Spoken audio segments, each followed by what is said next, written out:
Yes, just to paint a picture of its brutality, of its sort of ruthlessness that was very, just to paint the picture of what the Congo came from. Maybe you could get into King Leopold and some of his practices and stuff like that. Yes, absolutely. Um, and it's to me, it's always sad when I'm speaking about the Congo or Ghana, because I think the most severe blow that Africa suffered uh, was the assassination of Patrice Lumumba in 1961 and the overthrow of Kwame Nkrumah in 1966. And in both cases, with the involvement of the Central Intelligence Agency and the State Department.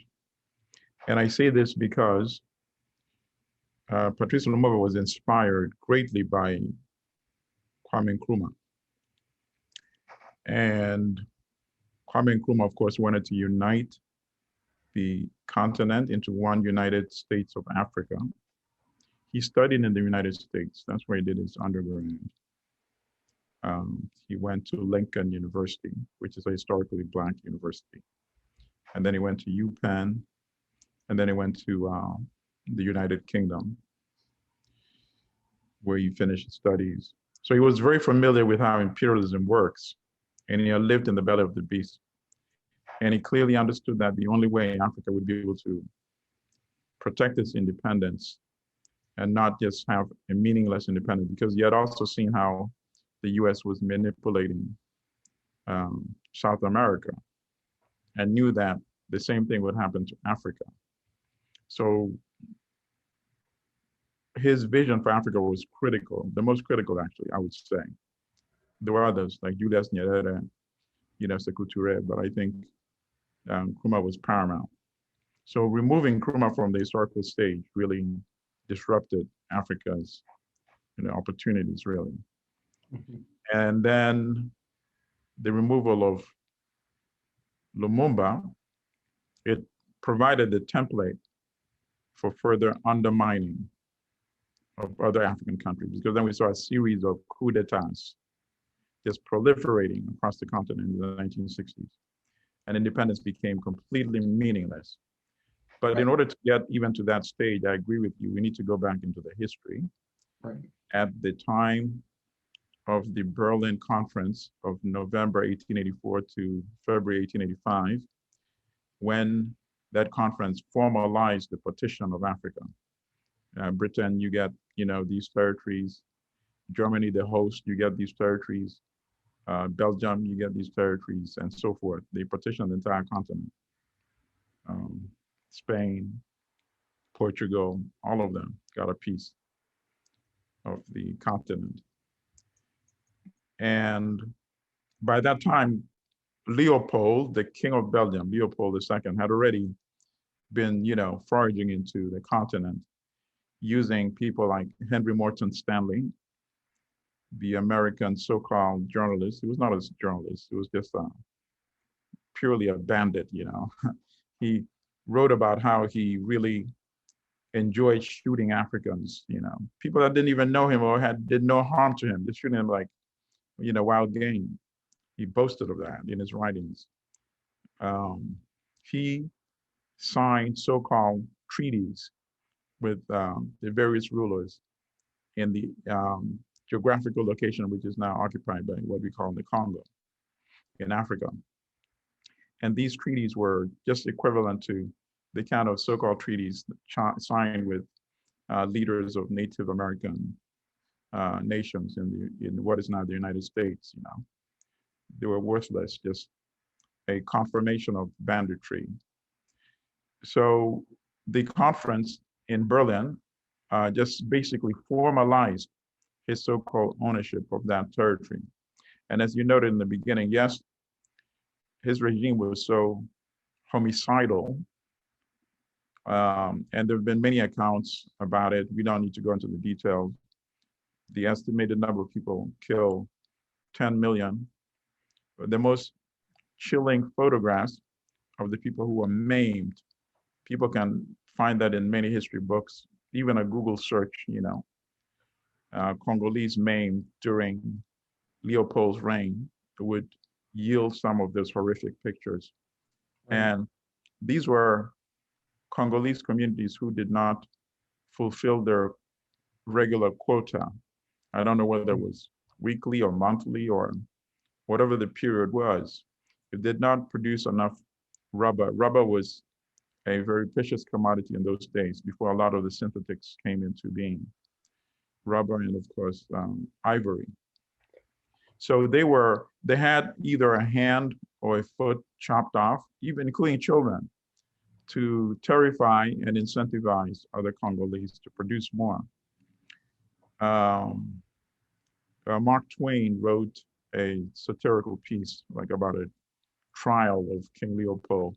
In 1905, he wrote it, called King Leopold's Soliloquy. And people can also, research and see that. Even the United States in media that supported imperialism, like the New York Times, Right. wrote editorials, promoting European imperialism in Africa. Even the New York Times wrote about how horrific King Leopold was. So that just gives you an indication of how bad he really was. Other European imperial powers who were also committing crimes in Africa and had seized territory condemned him as well. His was beyond the pale. So then, of course, in their wisdom, the Belgian state came up with a solution.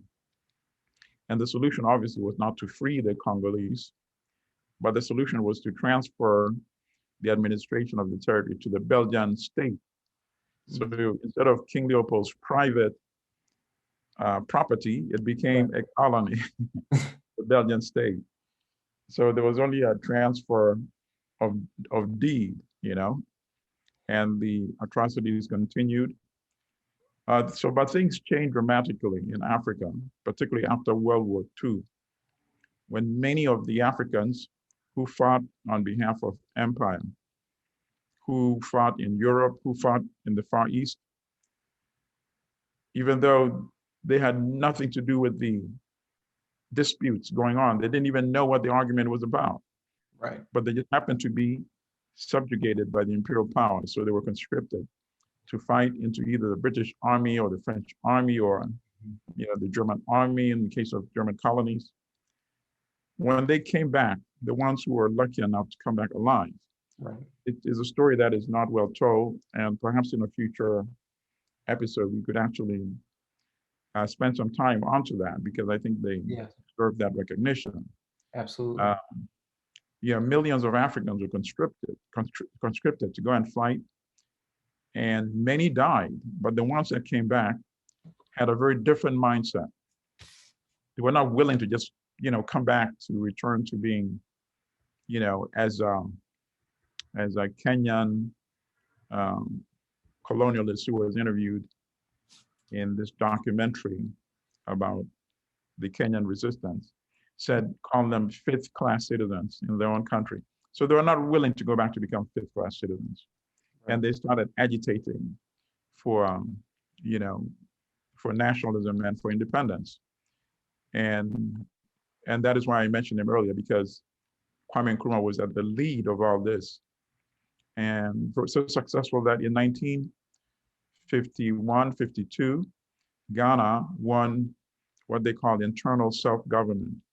So in essence, almost independent, except the British colonials still handled defense and international affairs. And obviously this provided great impetus to the independence movement in other African countries, including the Congo. And then finally, Ghana won its complete independence. Well, complete formal independence. I have to make that distinction. Right. In 1957. And that really set the momentum on high gear in most African countries, including the Congo. And in the Congo, Patrice Lumumba emerged into the forefront of the struggle for independence. Mhm. He was largely like Malcolm X, self-educated, really, because Right. the Belgians were the worst in terms of denying. The Belgians and the Portuguese actually were the worst in terms of denying educational opportunity